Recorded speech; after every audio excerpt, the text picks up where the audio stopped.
Hello friends, मैं एक बार फिर आप सभी का आपके अपने यूट्यूब चैनल पर बहुत बहुत स्वागत करता हूं। तो फ्रेंड्स, जैसे आप जानते हैं, हमने शुरू किया है एसएससी जीडी इंग्लिश के लिए प्रैक्टिस सेट्स को,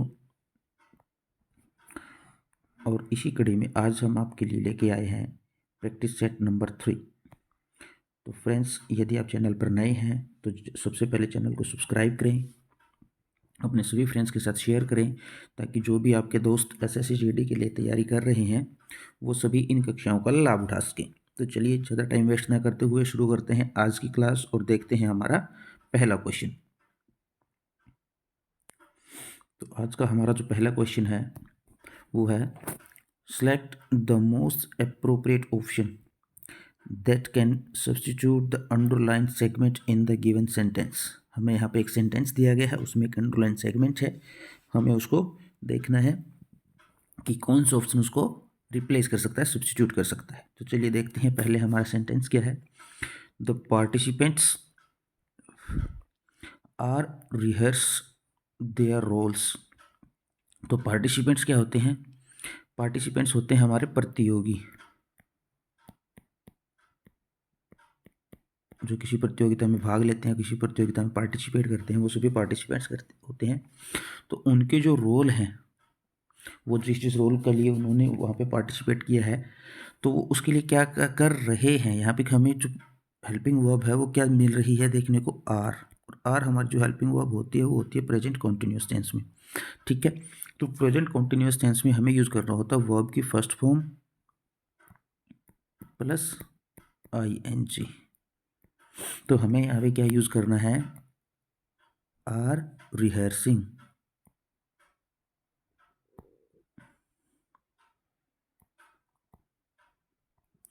are rehearsing, the participant are rehearsing, क्योंकि आर के बाद वर्ब की फर्स्ट फॉर्म का यूज़ नहीं होता, वहाँ पे यूज़ होता है वर्ब की फर्स्ट फॉर्म प्लस ING। तो यहाँ पे हमें यह क्या यूज़ करना है, आर रिहर्सिंग। तो यहाँ पे हमारा जो सही ऑप्शन है that is option first, sorry second, option second, are rehearsing. Are के बाद हमें क्या यूज करना है, वर्ब की first form plus ING। So हमारा जो आंसर है that is option number 2। Okay, चलिए देखते हैं अपना नेक्स्ट क्वेश्चन।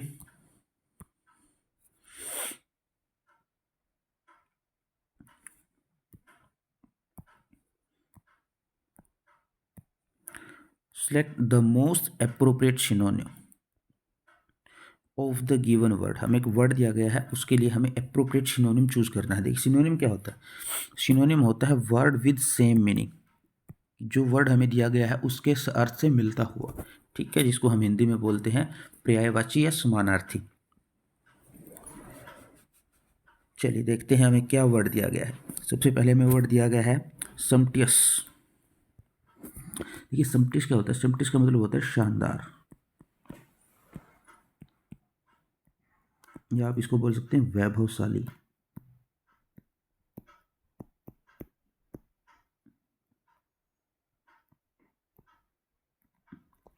वैभवशाली, ठीक है। तो चलिए देखते हैं हमें क्या क्या वर्ड्स दिए गए हैं यहाँ पे। सबसे पहले हमारा ऑप्शन है हम्बल। हम्बल का अर्थ होता है विनम्र, जो बहुत विनम्र हो। उसके बाद है मैमंथ। मैमंथ होता है विशाल, वो बहुत बड़ा होता है, जो ह्यूज जिसको हम बोलते हैं।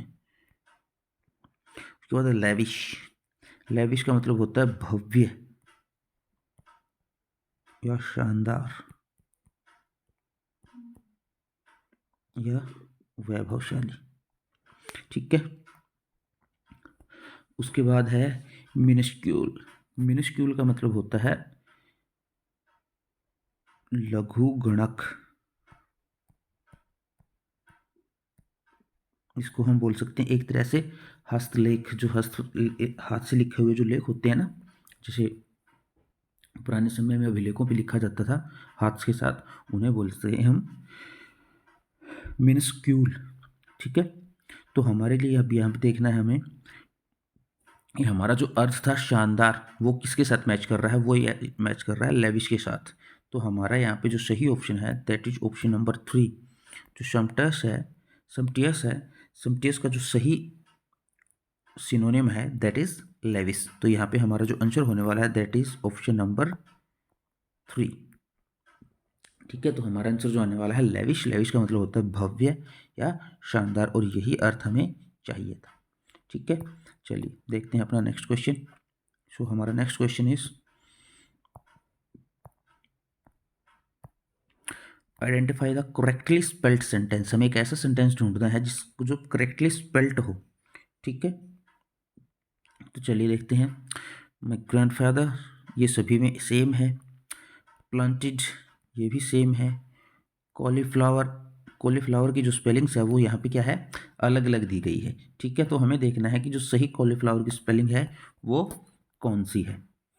ठीक है, तो कॉलीफ्लावर की जो सही स्पेलिंग होती है दैट इज CAULIFLOWER, कॉलीफ्लावर। ठीक है, कॉलीफ्लावर का मतलब क्या होता है, कॉलीफ्लावर का मतलब होता है गोभी, फूल गोभी जिसको हम बोलते हैं।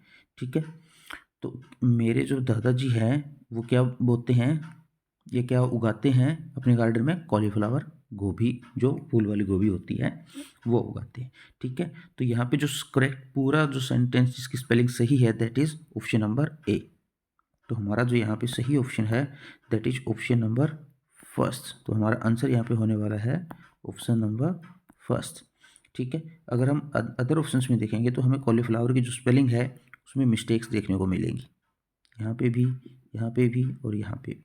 ठीक है, तो जो ऑप्शन नंबर फर्स्ट है वो हमारा सही आंसर होने वाला है। चलिए आगे देखते हैं नेक्स्ट क्वेश्चन। तो हमारा नेक्स्ट क्वेश्चन है select the most appropriate antonym of the given word. हमें वर्ड दिया गया है उसका एंटोनियम ढूंढना है। पहले हमने सिनोनिम ढूंढा था, सिनोनिम का मतलब था वर्ड विद सेम मीनिंग, लेकिन एंटोनियम का अर्थ मतलब होता है वर्ड विद अपोजिट मीनिंग, कि भाई जो वर्ड हमें दिया गया है उसका जो अर्थ निकल रहा है उसके बिल्कुल अपोजिट अर्थ वाला वर्ड कौन सा है। चलिए देखते हैं। एनक्सियस, एनक्सियस का मतलब होता है चिंतित,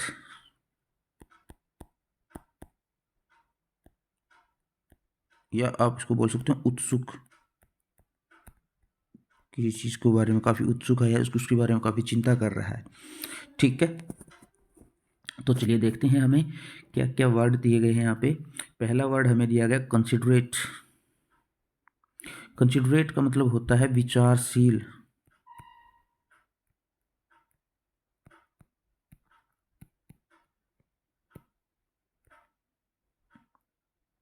विचारशील। उसके बाद है स्टेल्दी। स्टेल्दी का मतलब होता है गुपचुप।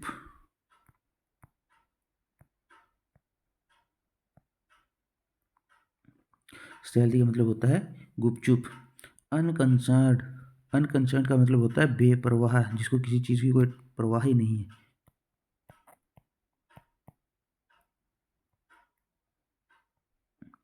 बेपरवाह। और उसके बाद हमारा बचता है हॉटी। हॉटी का मतलब होता है घमंडी।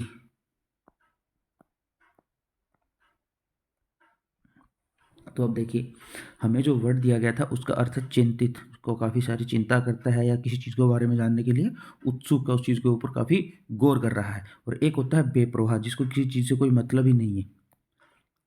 ठीक है, एक होता है चिंतित, चिंता करना या उत्सुक होना किसी चीज़ के बारे में, एक होता है बेपरवाह, जिसको किसी चीज़ के बारे में कोई चिंता ही नहीं है। तो हमारा जो सही ऑप्शन है यहाँ पे दैट इज ऑप्शन नंबर 3। जो एनेक्सिस है उसका जो अपोजिट मीनिंग वाला वर्ड है वो है अनकंसर्न्ड। तो हमारा जो आंसर यहाँ पे होने वाला है that is option number 3। Okay, चलिए देखते हैं अपना नेक्स्ट क्वेश्चन। तो नेक्स्ट हमारा क्या है, select the most appropriate option to fill in the blank. चलिए देखते हैं हमें क्या ब्लैंक दिया गया है।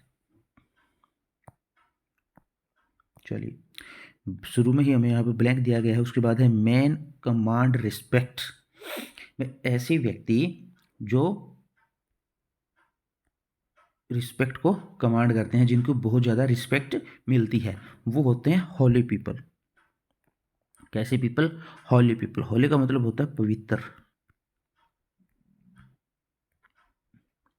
होली का मतलब होता है पवित्र। ठीक है,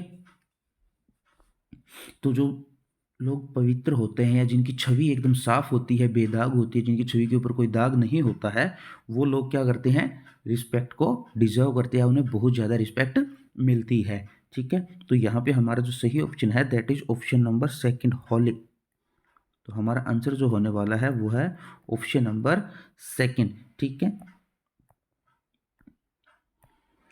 अगर होली की बात करें, होली का मतलब होता है पूर्ण। होली का मतलब क्या होता है, पूर्ण। और हॉली इसी को स्पेलिंग में डबल एल लगा के दिया गया है, ये कोई वर्ड नहीं है। उसके बाद है हॉली। हॉली का मतलब होता है छेददार।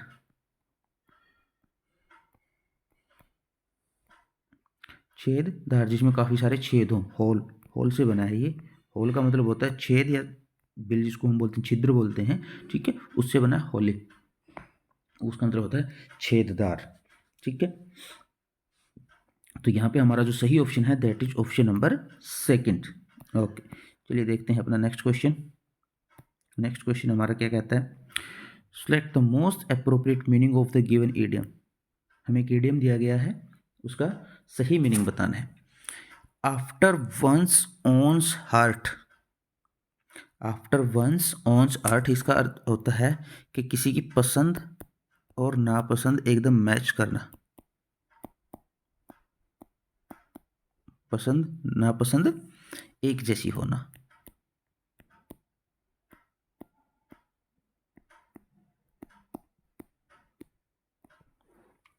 वे जो दो बंदे हैं, दोनों को ही एक समान चीज़ें पसंद है और दोनों ही एक समान चीज़ों को डिसलाइक करते हैं। ठीक है, चलिए तो देखते हैं। Having likes and dislikes similar to one's own. तो यही हमारा जो है सही ऑप्शन है कि वह जो लाइक्स हैं और डिसलाइक्स हैं वो क्या है, सिमिलर है, एक जैसी है, टू वंस ओन, एक दूसरे की। ठीक है, तो दोनों की ही जो सिमिलैरिटीज़ हैं, मतलब जो चीज़ें पसंद हैं और नापसंद है, वो दोनों ही क्या हैं, सेम है। तो यहाँ पे हमारा जो सही ऑप्शन है that is option number first. तो हमारा जो आंसर है यहाँ पे that is option number first. दोनों ही जो बंदे हैं उनकी जो लाइक्स और डिसलाइक्स हैं वो दोनों सेम है। ठीक है, having likes and dislikes similar to one's ones. ठीक है, यहाँ पे क्या है, having likes and dislikes dissimilar, दोनों की मैच नहीं हो रही, ये तो हमें चाहिए ही नहीं। Having likes and dislikes far to one's own, मतलब एक दूसरे से काफ़ी दूर। ठीक है, एकदम ही विपरीत। ठीक है, having a face as one's own, बस दोनों के चेहरे मिलना। यहाँ पे चेहरों की बात नहीं हो रही है, यहाँ पे क्या हो रही है, लाइक्स और डिसलाइक्स की बात हो रही है। ठीक है, तो ऑप्शन नंबर फर्स्ट जो हमारा है वो सही ऑप्शन है। चलिए देखते हैं अपना नेक्स्ट क्वेश्चन। और हमारा नेक्स्ट क्वेश्चन है, select the most appropriate homonym to fill in the blank. चलिए हमें वर्ड ढूंढना है जो इस ब्लैंक को अच्छे से फिल कर सके। ही कन्फेस्ड अबाउट हिज अफेयर्स। उसने क्या किया, कन्फेस किया। कन्फेस का मतलब होता है स्वीकार करना। कन्फेस का मतलब क्या होता है, स्वीकार करना। तो उसने स्वीकार कर लिया क्या, अबाउट हिज अफेयर्स, उसके जो संबंध थे किसी के साथ भी, उनको स्वीकार कर लिया। As the blank made him sleepless. तो उसके बाद उसको जो फील हुआ, उसके बाद उसको क्या फील हुआ, ग्लानि फील हुई। और उसको जो ग्लानि फील हुई उसने उसको क्या किया, मेड हिम स्लीपलेस, उसको जो उसकी जो नींद थी उसको एकदम गायब कर दिया। उसके बाद उसको नींद ही नहीं आई। तो जो ग्लानि है दैट इज गिल्ट।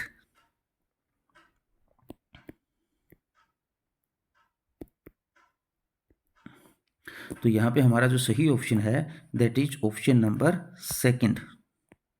उसने जो स्वीकार कर लिया कि उसके बाहर किसी के साथ संबंध है, तो उसके बाद उसको क्या हुआ, काफ़ी ग्लानि हुई। और उसको जो ग्लानि हुई उसने उसको क्या कर दिया, स्लीपलेस कर दिया एकदम से। ठीक है, उसकी जो नींद थी वो एकदम उड़ गई। तो हमारा जो यहाँ पे आंसर है that is option number second. ठीक है, चलिए देखते हैं अपना नेक्स्ट क्वेश्चन। सो हमारा नेक्स्ट क्वेश्चन है, select the most appropriate antonym of the underlined word in the given sentence. Sentence में हमें एक वर्ड दिया गया है, उसका हमें क्या ढूंढना है, एंटोनियम ढूंढना। और एंटोनियम क्या होता है, वर्ड विद अपोजिट मीनिंग। ठीक है, चलिए हमें वर्ड क्या दिया गया है, वर्ड दिया गया है एब्सोर्ड। एब्सोर्ड का मतलब क्या होता है, एब्सोर्ड का मतलब होता है बेतुका।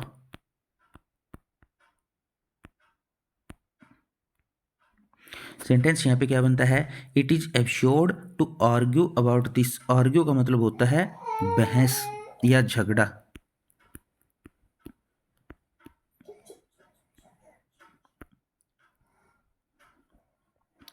झगड़ा, ठीक है। तो यहाँ पे मतलब है it is absurd to argue about this, कि भाई इस चीज़ के बारे में झगड़ा करना एकदम बेतुका है, उसका कोई मतलब नहीं बनता है। ठीक है, तो चलिए देखते हैं हमारे क्या क्या ऑप्शंस यहाँ पे देखने को मिलेंगे। पहला जो हमारा ऑप्शन है दैट इज़ फंडामेंटल। फंडामेंटल क्या होता है, फंडामेंटल होता है मौलिक, जिसको आप जन्मसिद्ध बोल सकते हैं। ठीक है, मौलिक। उसके बाद है रीजनेबल। सेकंड ऑप्शन हमारा क्या है, रीजनेबल। और रीजनेबल क्या होता है, उचित। उसके बाद है फैक्टियस। फैक्टियस होता है दिखावटी।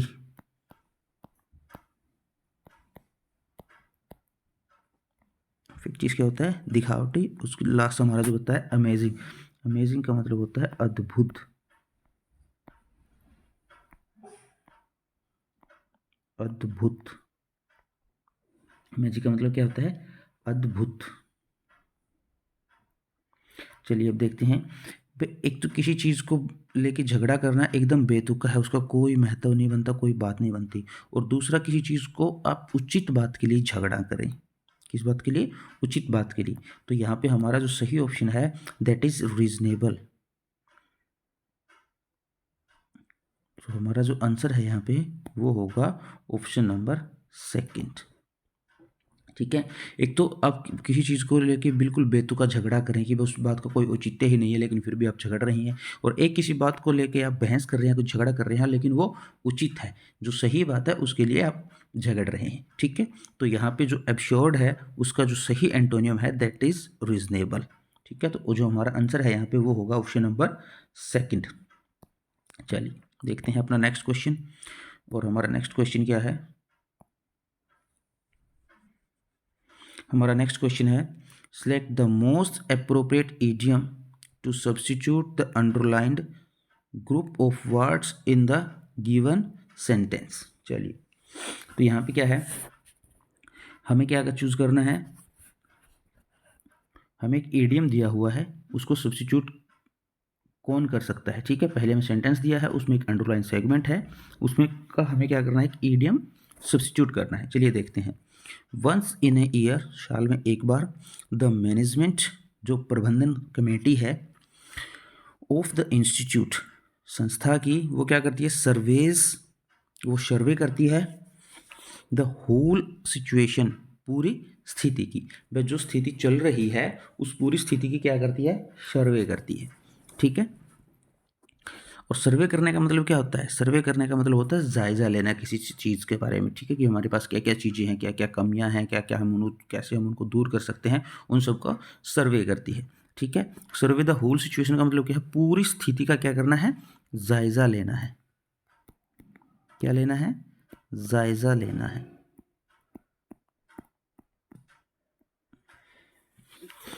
चलिए तो देखते हैं। Comes to the front, comes to the front का मतलब होता है आगे आना। ठीक है, take stock of, take stock of का मतलब होता है जायजा लेना।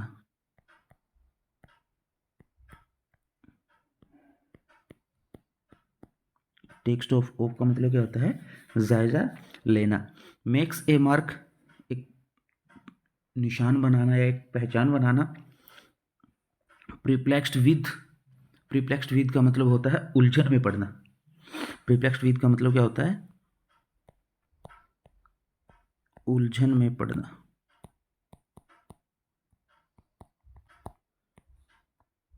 ठीक है, और हमें यहाँ पे क्या चाहिए था, हमें यहाँ पे चाहिए था स्थिति का जायजा लेना। That is option number second, take stock of. तो हमारा जो आंसर है यहाँ पे that is option number second.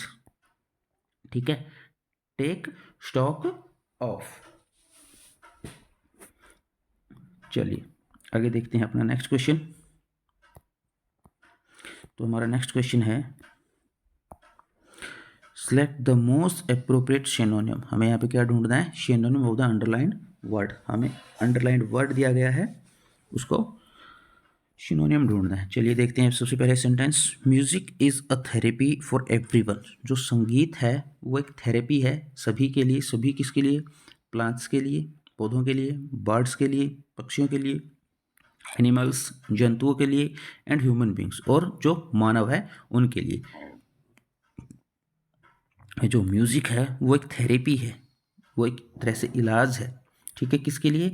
Plants के लिए, बर्ड्स के लिए, एनिमल्स के लिए और ह्यूमन बींग्स के लिए। तो जो संगीत है वो इन सभी को क्या कर देता है? Flourish and रेजुविलेंट।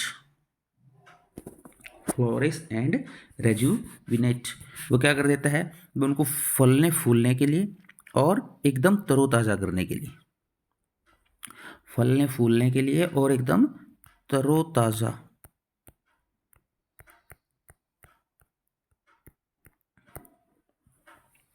रेजुविनेट का मतलब क्या होता है? एकदम तरोताज़ा करने के लिए। ठीक है, चलिए देखते हैं हमारे वर्ड्स।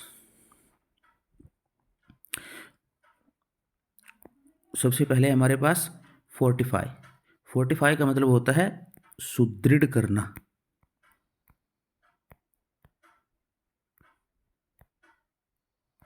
सुदृढ़ करना। उसके बाद है रिफ्रेशन। रिफ्रेशन का मतलब होता है तरोताज़ा करना।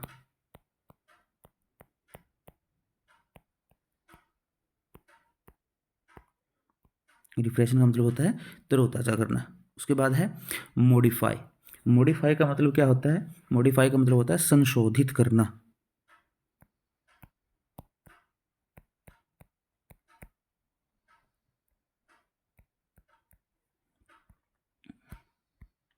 संशोधित करना। और उसके बाद है प्रोस्पर। प्रोस्पर का मतलब होता है समृद्धि। प्रोस्पर का मतलब क्या होता है? समृद्धि। ठीक है, तो देखिए हमें किसका सिनोनिम यहाँ पे चाहिए था? हमें सिनोनिम चाहिए था रेजुविनेट का। और रेजुविनेट का मतलब क्या होता है? तरोताज़ा करना, या फिर हम इसको बोल सकते हैं पुनर्जीवित करना।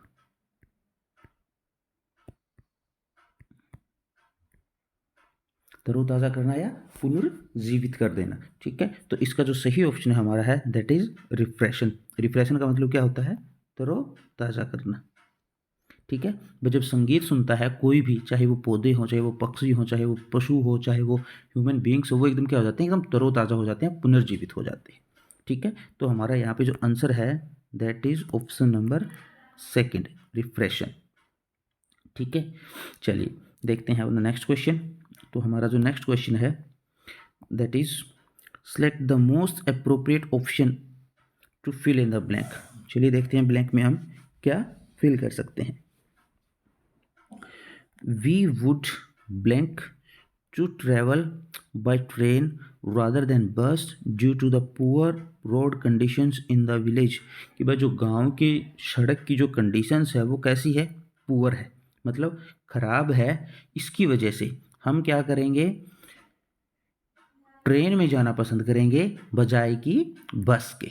ठीक है, तो क्या करें हम यहाँ पे? क्या करेंगे? प्रेफर करेंगे किस चीज़ को? ट्रेन को। किसके ऊपर? बस के ऊपर। क्यों? क्योंकि बस जिस रोड से जाएगी गांव में, उस रोड की जो कंडीशन है वो काफ़ी पुअर है। ठीक है, तो इसका मतलब क्या है कि आप बस में जाने की बजाय ट्रेन में जाना पसंद करेंगे। तो वी वुड प्रेफर। ठीक है, हम यहाँ पे क्या किस चीज़ को प्रेफर करेंगे?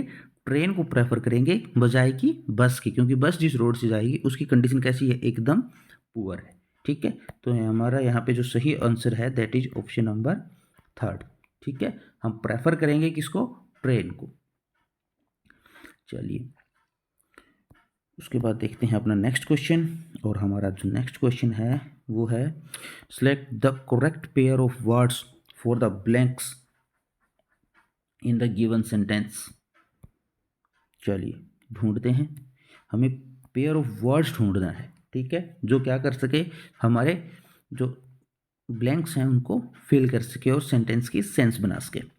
My cousin likes blank root and blank around the bus is one of the idiom in the English. चलिए देखते हैं, मेरा जो भाई है, चचेरा भाई है, वो उसको पसंद है किसकी रूट, हमें देखिए यहाँ पे चूज करना है बीट और बीट में से, ठीक है. ये जो बीट होता है इसका मतलब होता है किसी को पीटना या मारना, ठीक है, और ये जो बीट होता है इसका मतलब होता है चुकंदर, ठीक है. तो हमें चुकंदर और मारना को यहाँ पे फिट करना है. तो जो कजन है उसको किसकी रूट पसंद है, उसको बीट की रूट पसंद है, चुकंदर की, ठीक है. And beat around the bust, की भी झाड़ी की चारों ओर मारना, ये क्या है, एक मुहावरा है कि यहाँ पे इंग्लिश में, ठीक है. तो यहाँ पे हमारा जो सही ऑप्शन होने वाला है that is option number second, sorry option number 4.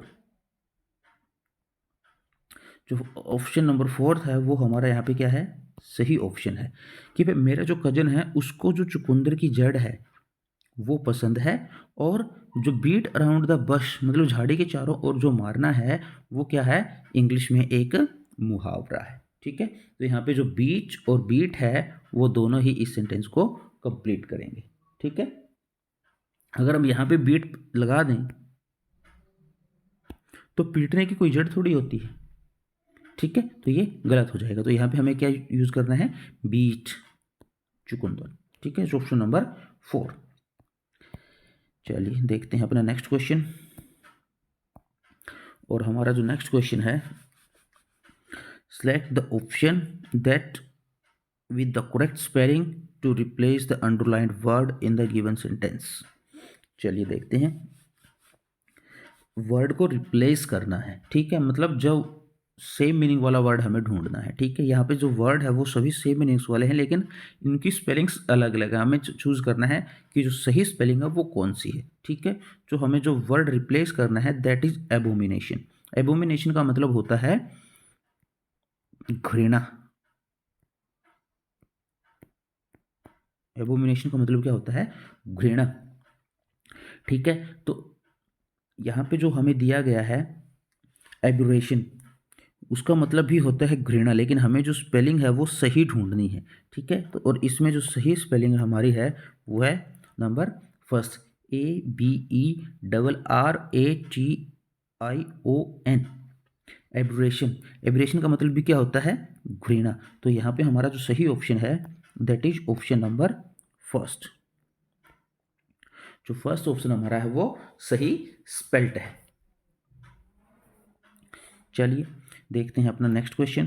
तो हमारा जो नेक्स्ट क्वेश्चन है वो क्या कहता है, select the most appropriate option that can substitute the underline segment in the given sentence. चलिए देखते हैं,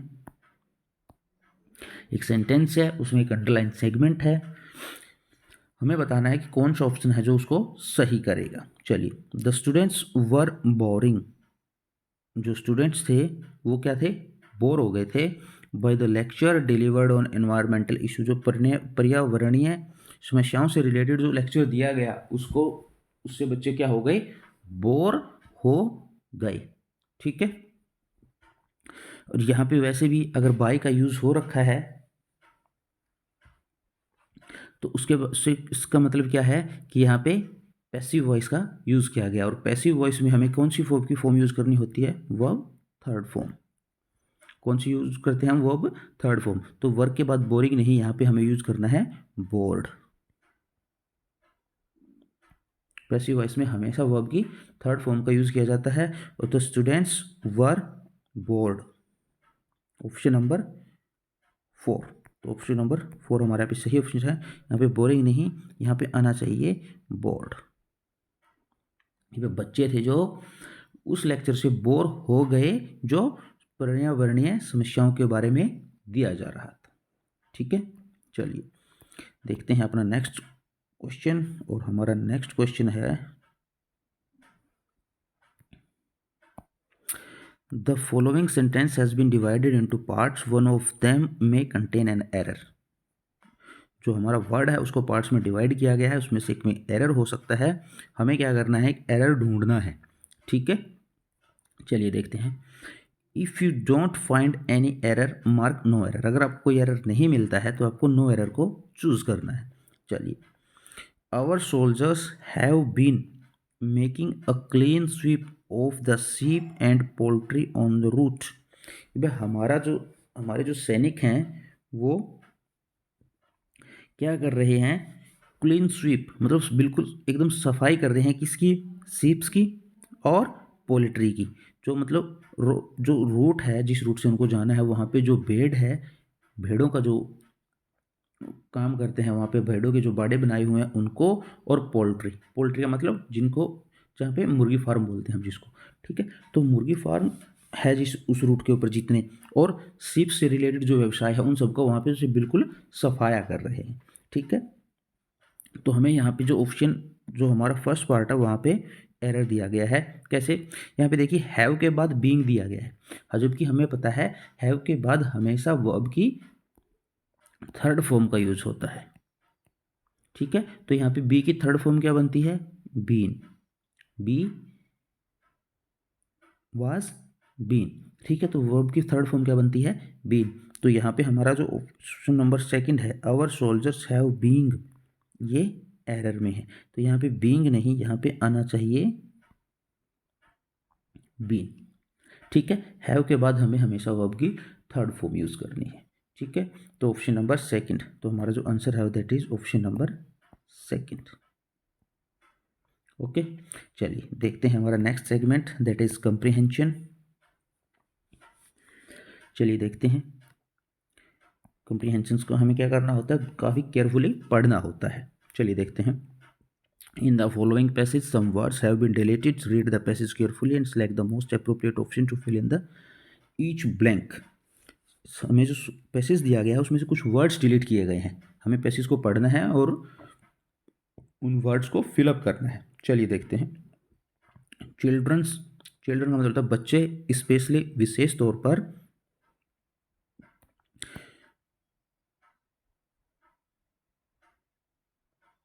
चलिए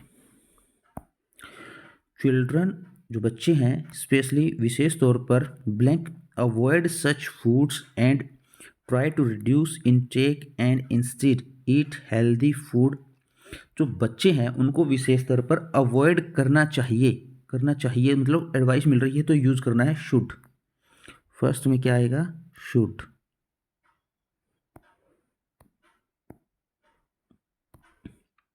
फर्स्ट में हमारा क्या आएगा, शुड।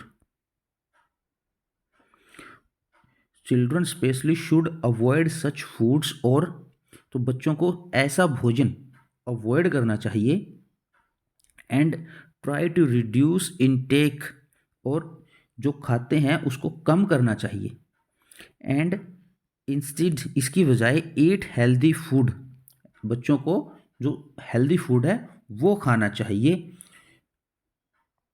सेकंड है हमारा फॉर प्रॉपर ग्रोथ, किसके लिए, प्रॉपर ग्रोथ के लिए।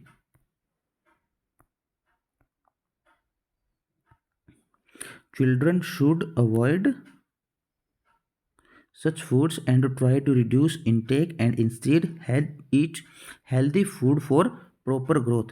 कि बच्चों की जो प्रॉपर ग्रोथ है उसके लिए बच्चों को क्या करना चाहिए, सच फूड्स का मतलब यहाँ पे जंक फूड्स या ऑयली फूड्स है उसको अवॉइड करना चाहिए, उसका जो वो खा रहे हैं उसको रिड्यूस करना चाहिए, कम करना चाहिए, और इसकी बजाय ईट हेल्दी फूड, उन्हें स्वच्छ भोजन या हेल्दी भोजन खाना चाहिए।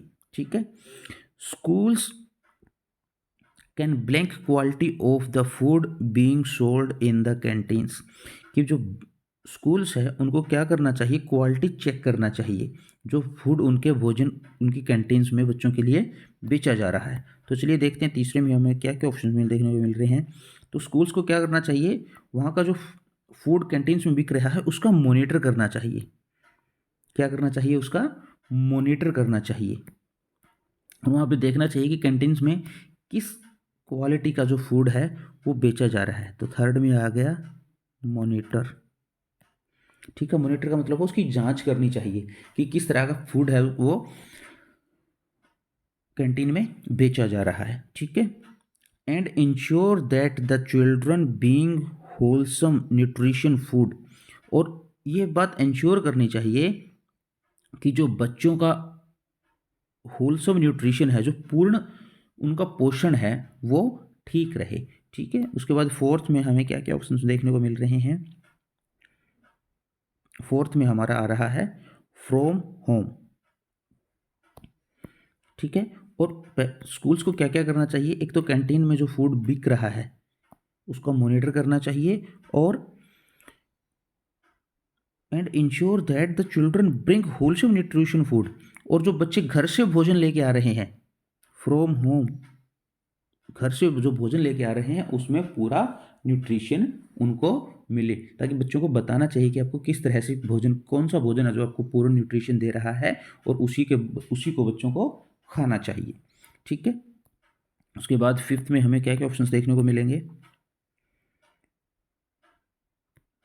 चलिए, फूड से related opticians, technicians, dietitian.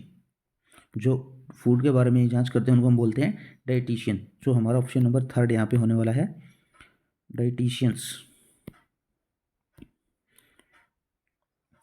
Dietitians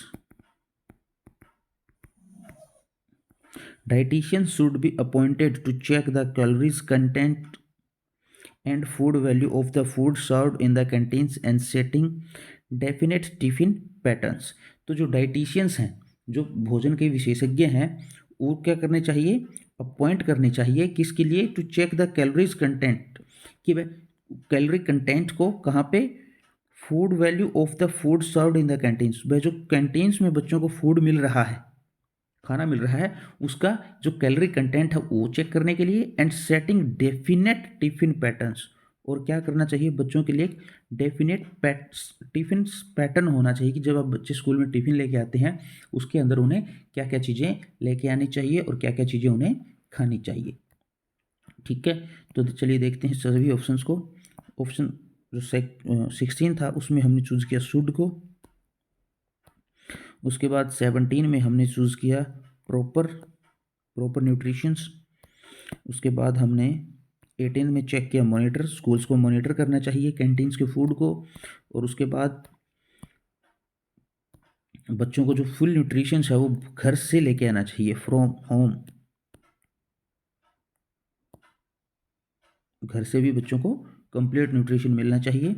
और जो डाइटिशियंस हैं उनको अपॉइंट करना चाहिए कैलोरी कंटेंट चेक करने के लिए और डेफिनेट टिफिन पैटर्न सेट करने के लिए। ठीक है, तो फ्रेंड्स आज का जो प्रैक्टिस सेट था उसमें हमने सॉल्व किए हैं 20 क्वेश्चंस।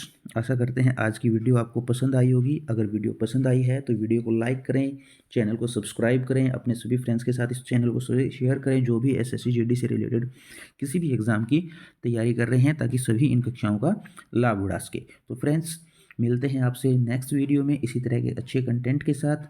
आज की वीडियो में इतना ही, मिलते हैं नेक्स्ट वीडियो में, तब तक के लिए थैंक यू। जय हिंद, जय भारत।